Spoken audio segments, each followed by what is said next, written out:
Close your eyes for just a second. Picture a dimly lit wooden hall. You can hear the heavy, tense breathing of warriors. Then, crack, the violent, echoing sound of bamboo swords colliding, followed by fierce guttural shouts. You are dropped right into the middle of a high-tension, life-or-death standoff. It feels like a movie, right? But this was the absolute reality of 19th century Japan. Welcome to our historical explainer today.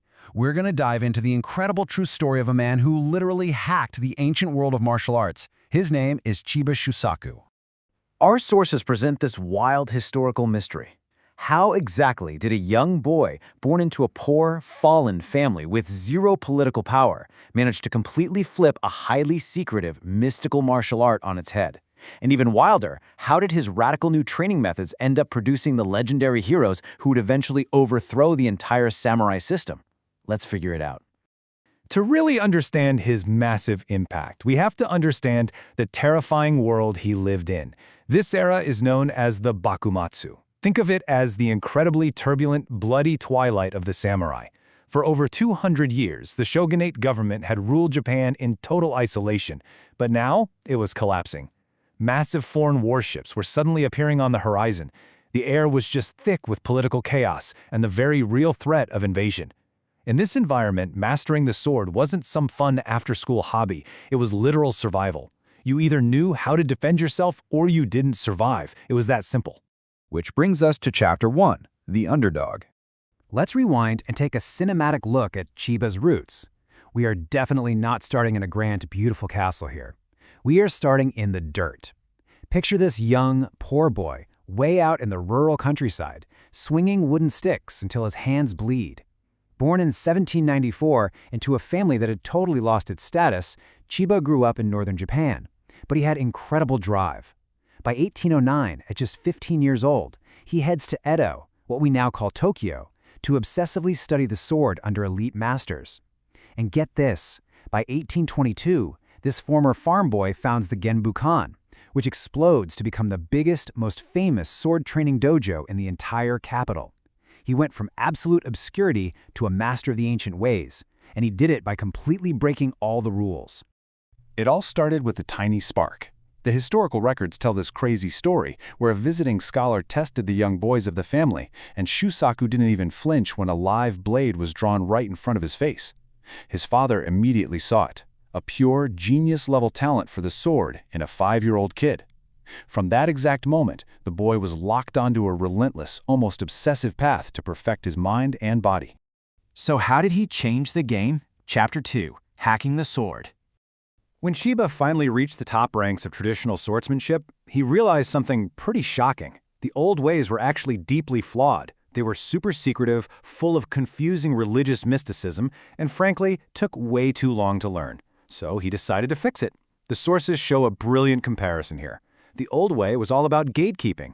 You practiced with solid wooden swords. It was extremely dangerous, sometimes deadly, so you couldn't really hit your sparring partner with full force.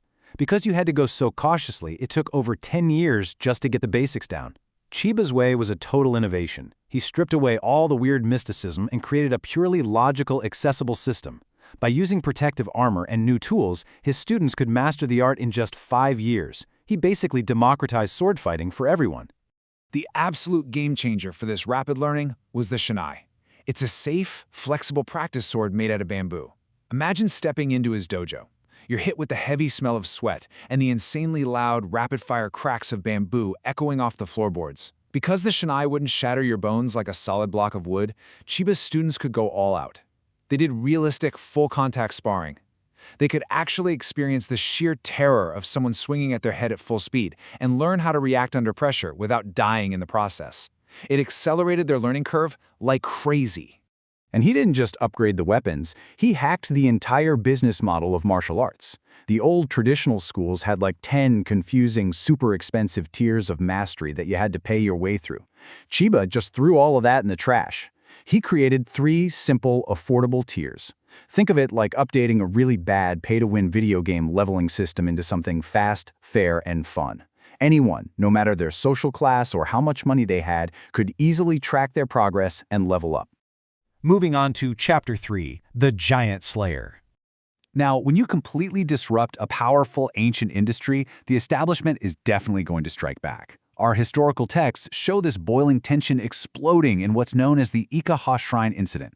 Basically, Chiba Taida wanted to dedicate a wooden plaque at a famous shrine to honor his new sword style. But a massive, older rival faction that basically controlled the region took this as a huge insult.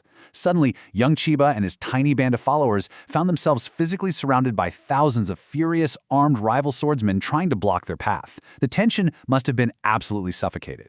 So, what happens when a tiny startup stands its ground against an absolute monopoly? Chiba completely refused to back down. While an all-out bloodbath was narrowly avoided through some high-level political negotiations, the simple fact that this rogue swordsman stared down an entire army without blinking skyrocketed his fame. The news spread across Japan like wildfire. He wasn't just some clever teacher anymore. He was a national hero who proved his logical system created unbreakable courage. This takes us straight into Chapter 4, The Avengers of Japanese History. Capitalizing on this massive fame, Chiba rapidly expanded his Genbukan dojo in Edo. But this wasn't just a gym where guys went to work out. It became a high-energy incubator for the literal revolution that would sweep across Japan. Look at this roster of students. It brilliantly shows his true impact. You've got Sakamoto Ryoma, the visionary who negotiated the alliance that toppled the government. You've got Yamanami Keisuke and Kiyokawa Hachiro, who founded legendary warrior factions like the Shinsengumi. And Yamaoka Teshu, the guy who later negotiated the bloodless surrender of Edo Castle, saving millions of lives. Chiba's logical, fearless training methods literally forged the very men who built modern Japan. It's honestly like looking at the Avengers of Japanese history, and they were all trained under his one roof. He called this groundbreaking style Hokushin Itto-ryu, which translates to this beautiful phrase, the North Star One Sword Style. Why the North Star? Well, think about it. While the rest of the night sky spins around in total chaos, the North Star remains completely calm and immovable right in the center. That was his aesthetic for combat. No matter how chaotic or terrifying the battle gets around you, your mind and your core have to remain completely still and logical. Let's take a second to just absorb this profound philosophy. The sword is the perfect unity of mind, energy, and body. In Japanese martial arts, this is known as ki-ken tai-ichi. It's not just about swinging a stick really hard. It is about absolute, perfect alignment. If your mind hesitates for even a microsecond, your energy drops, and your physical body fails. That exact alignment was the secret sauce he taught to those famous revolutionaries. Chapter 5, The Immovable Star. Let's look at how all this builds up in his later life. Chiba goes from surviving in the dirt streets of rural Japan to walking the absolute highest, most exclusive halls of political power. The historical sources show that by 1839, his reputation was so undeniable that Tokugawa Nariaki, the incredibly powerful lord of the Mito domain, a man who basically held the fate of the nation in his hands, personally recruited Chiba. This was the ultimate validation, right? His rational, logical hack of swordplay, which was originally completely scoffed at by traditionalists, was now officially recognized and adopted by the absolute ruling elite of the nation. But here is the most fascinating part. Even as a master instructor to lords, his ultimate lesson was surprisingly peaceful. He preached Katsujinken, the concept of the sword that gives life rather than takes it. You see, the extreme life-or-death tension of that full-contact bamboo sparring was actually designed to teach his students how to conquer their own inner fears and their ego. Because once you conquer your own fear of death, you don't need to lash out in anger anymore. You evolve. You become a protector, a life-giver, rather than just a killer. Which brings us to our epilogue, the legacy.